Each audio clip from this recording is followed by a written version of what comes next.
जो लोग मुझे ट्रोल कर रहे हैं सोशल मीडिया पे, मुसलमान और रेवंत रेड्डी को पहचानो, इंशाल्लाह इसका बहुत जल्द मैं बहुत अच्छी तरीके से इन लोग को, सारे लोगों को जवाब दूंगा। मैं सैयद सफदर अली मूसवी और आप देख रहे हैं न्यूज़ वन टीवी। आज स्टूडियो पे हमारे साथ जो गेस्ट मौजूद है कांग्रेस लीडर जनाब मतीन शरीफ साहब। तो हम उनका बहुत बहुत खैर मकदम करते हैं साहब, बहुत बहुत शुक्रिया हमारे स्टूडियो पे आने के लिए। मतीन साहब, DKZ टेक्नोलॉजीज जो सुर्खियों में रहा, किस तरीके से जो है एक इन्वेस्टमेंट के नाम पर लोगों के साथ फ्रॉड हुआ, तो उस पर जरा तफसीलात बताइए आप।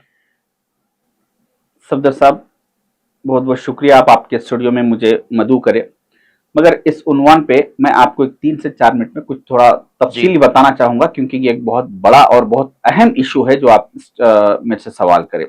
इसकी एक आज से 15 दिन पहले नंदियाल, आंध्र प्रदेश के नंदियाल डिस्ट्रिक्ट में मैं एक वीडियो देखा, जो एक नूर अहमद नाम के शख्स ने अपने गले में फांसी का फंदा डाल के वो सुसाइड कर लिया, और सुसाइड करने से पहले वो अपने एक वीडियो रिकॉर्डिंग करके सुसाइड किया। उस वीडियो रिकॉर्डिंग में उसका कहना था कि मैं किसी कंपनी में 10 लाख रुपए किसी से बदल लेके इन्वेस्ट किया हूं और वो कंपनी अब डूब गई, लिहाजा मैं वो पैसे अदा नहीं कर सकता, इसलिए मैं सुसाइड कर रहा हूं। तो उस आदमी की सुसाइड के बाद उस नूर अहमद की जान चली गई, उसकी एक बीवी थी वो बेवा हो गई और उसके 4 बच्चे थे वो यतीम हो गए।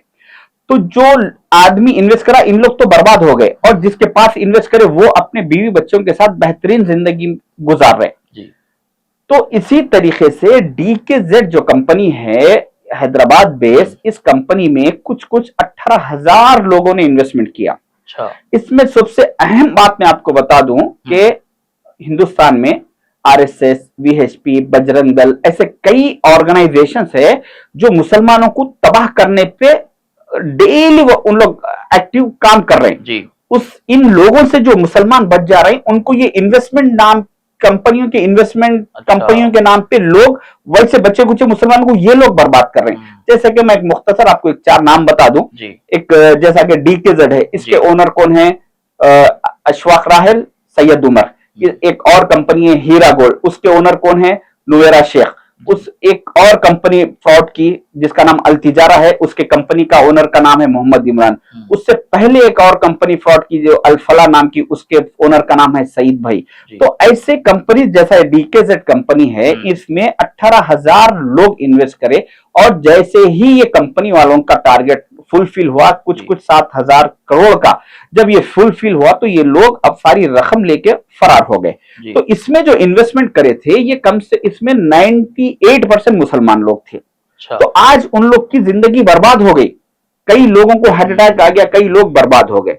ये 2003 का रिसेंटली 2024 का रिसेंटली एक महीने पहले का ये वाकया है। और इसी तरीके से इससे पहले का अगर आप देखेंगे, हीरा गोल्ड कंपनी का जिसके ओनर मोहतरमा नुवेरा शेख है, वो मोहतरमा इस अंदाज में पब्लिक के सामने पेश होते, ऐसे लिबास में आते कि देखे तो उनको नजर आता कि बस ये अभी काबेतुल्लाह का तवाफ करके वहां से अभी यहाँ पे मौजूद हुए वैसा। तो ये ऐसे वो इस्लामिक लोबादा लिबास ओढ़ के लोग आके मुसलमानों को इंप्रेस करने की कोशिश कर रहे हैं। और उसमें हीरा गोल्ड में आप देखेंगे तो 1,72,000, आपको मालूम होना चाहिए 1,72,000 इन्वेस्टर्स है, जो कि 2019 में कुछ लोगों को जो रिटर्न्स आना बंद हुए, तो वो लोग जाके कंप्लेन करे, तो कंप्लेन करने के बाद उन लोग के ऊपर FIR हुआ। FIR होने के बाद वो उसके MD ओनर को जो है सो नुवेरा शेख को पुलिस अरेस्ट करके रिमांड कर दी। रिमांड करने के वो कुछ दिन जेल में रह के जेल से वापस आए, आके उन्होंने अपना स्टेटमेंट दिया कि जो लोग भी कंप्लेन नहीं करे, मैं बराबर उनको अपना पैसा वापस, मैं उनका रिटर्न दूंगी। मगर आज 3-4 साल हो गए, वो वापस आके आज तक किसी को 3-4 रुपए भी वो वापस नहीं दिए। तो इसमें क्या है, आज जबकि अभी एक लास्ट 1 महीना 2 महीने पहले सुप्रीम कोर्ट का अभी केस चल रहा है उनका, तो सुप्रीम कोर्ट का ऑर्डर आया कि जो इसमें FIR करवाए, इनको ओनर को नुवेरा शेख मोहतरमा को जो है सो सुप्रीम कोर्ट स्ट्रिक्टली ऑर्डर दिया कि 18 अक्टूबर 2024 तक आप जो है सो आपके सारे प्रॉपर्टीज सेल करके कुछ भी पैसे अरेंजमेंट करके लाके सुप्रीम कोर्ट के से ये इनके केस से रिलेटेड जो अकाउंट है उसमें डिपॉजिट कीजिए 580 करोड़ रुपया। अच्छा। तो 580 करोड़ रुपए अगर ये मोहतरमा 18 अक्टूबर से पहले इसी महीने में अगर डिपॉजिट करेंगे तो इनकी बेल रहेगी, वरना बेल कैंसिल हो जाएगी। तो अब ये मजबूरन किसी भी सूरत में डिपॉजिट करने के बारे में सोचेंगे। जी। और अगर ये अमाउंट डिपॉजिट कर दिए 580 करोड़ रुपए, तो ये किसको वापस होंगे पैसे? जो एफआईआर करे, जो जी। कंप्लेंट्स करे। तो 1,72,000 इन्वेस्टर्स में से, जहां तक मेरे को अंदाजा है, मैं समझता हूं कुछ कुछ 1,000 आदमी कुछ कंप्लेंट्स करे, बाकी के कोई लोग कंप्लेन नहीं करे। तो हमारी कौम इतनी नादान है कि एक स्टेटमेंट में जो है सो खामोश हो गए। अगर अब ये पैसे डिपॉजिट हुए तो सुप्रीम कोर्ट वो जो लोग एफआईआर करे उनको वापस करेगा।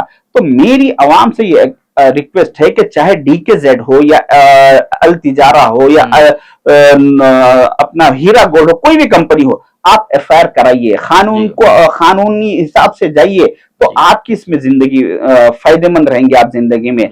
तो ये जो 1,72,000 लोग जो इन्वेस्टमेंट करे थे हीरा गोल्ड में, अब उनके पैसे वापस नहीं आने की वजह से इसमें से कई लोग, अभी जैसा मैं आपको एक नंदियाल के नूर अहमद का वाकया सुनाया, वो वीडियो बना के सुसाइड किया। ऐसे हजारों लोग हैं जो कंपनियों में इन्वेस्टमेंट करे, उसके बाद उनको जब पैसे वापस नहीं आए तो कोई हार्ट अटैक से मर गया, कोई ब्रेन स्ट्रोक होके मर गया, कोई सदमा लेके मर गया। कई लोग, हजारों लोग इसमें मर जा रहे हैं, तबाह हो जा रहे हैं, इनके बच्चे रोडों पे आ जा रहे हैं, बेवायां हो जा रहे हैं, औरतें बच्चे यतीम हो जा रही, मगर किसी की आंख नहीं खुल रही। तो इसी तरीके से हमारे को चाहिए कि कानूनी कार्रवाई करे, और कानून के हिसाब से जाने से हमारे साथ कुछ ना कुछ बराबर फायदा होगा। अब फिर 2019 का ये है, इससे पहले 2016 में अल तिजारा, एक हैदराबाद के एक चंपापेट इलाके में एक अल तिजारा नाम से एक मोहम्मद इमरान एक कंपनी डालने के बाद उसमें कुछ 7,000 लोग इन्वेस्टमेंट करे, करीब 300 करोड़ रुपया, जो मेरे घर से पास में है। मैं कई लोगों को समझा कि वो कंपनी से इन्वेस्टमेंट निकालने लगाया। तो जब 300 करोड़ रुपया उसके बाद डिपॉजिट हो गया, जमा हो गया, उसके बाद वो अपनी दुकान बंद करके भाग गया।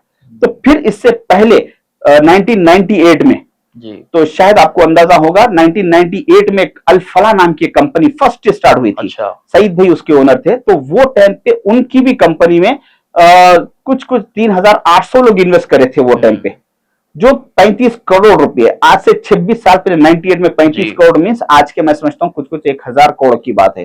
तो इस तरह से लोग इतनी नादान हो चुके हैं, हमारे इतना लो इन्वेस्टमेंट हाई रिटर्न के चक्कर में जाके, घर बैठे पैसे की आमदनी के चक्कर में सारी जिंदगी जो कमा रहे, वो पूरी जिंदगी की कमाई अपनी बर्बाद कर ले रहे हैं। इसमें खासकर एनआरआईस है, जो वहां बैठ के उनके जो अपने घरों में अपने बीवियों के पास, भाइयों के पास, माँ बाप के पास जो पैसे डिपॉजिट रखते हैं, तो यहाँ पे उनके लोग क्या सोच रहे हैं कि भाई हमारा बच्चा, हमारे शौहर बाहर से आए तक हम इसको जो डबल कर देंगे, कंपनी में डालेंगे, वो चक्कर में डाल दे रहे हैं। और ये जो लोग है जो इन्वेस्टमेंट कंपनियां बना के मुसलमानों के माशी हालात को तबाह कर रहे हैं, तो ये लोग एक कौम के लिए एक नासूर बने हुए हैं।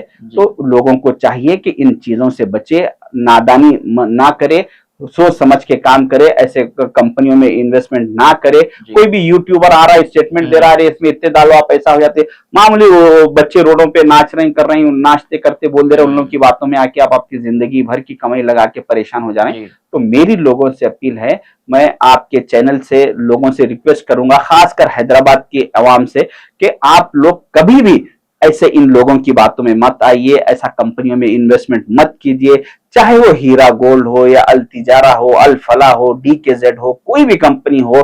कोई ऐसी दुनिया में कंपनी नहीं है जो 5-10%, 15% आपको रिटर्न्स देने के लिए सिर्फ ये फ्रॉडी लोग ही काम कर सकते। तो मैं आप लोगों से मेरी ये रिक्वेस्ट है। जी शुक्रिया मदीन साहब, बहुत बहुत हमारे स्टूडियो में जुड़ने के लिए।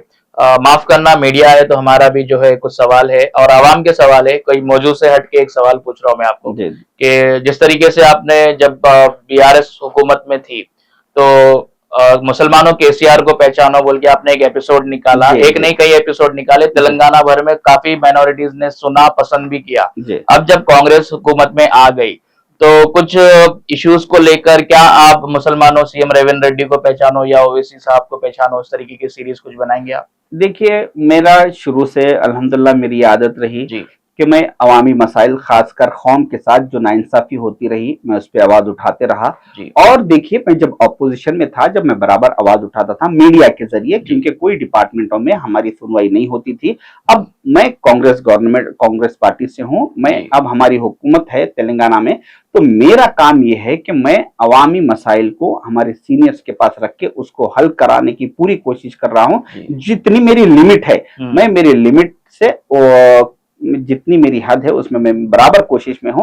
और बहुत जल्द इंशाल्लाह ये जो लोग मुझे ट्रोल कर रहे हैं सोशल मीडिया पे, मुसलमान और रेवंत रेड्डी को पहचानो, इंशाल्लाह इसका बहुत जल्द मैं बहुत अच्छी तरीके से इन लोग को, सारे लोगों को जवाब दूंगा। जी, शुक्रिया मतीन साहब, बहुत बहुत हमारे स्टूडियो पे जुड़ने के लिए।